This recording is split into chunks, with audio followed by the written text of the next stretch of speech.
Doncic gets it back. Doncic dumps inside Washington, puts it in. 2 seconds left. The Cavs are out of timeouts. They have to go 94 feet. Strus from midcourt. Oh! Do you believe this? Whoa! My goodness!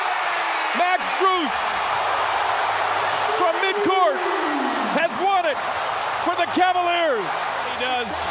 At the end of the ball game, the Cavs needed to go all the way in 2 seconds. Strus from well behind midcourt. Perfect. Can you believe that?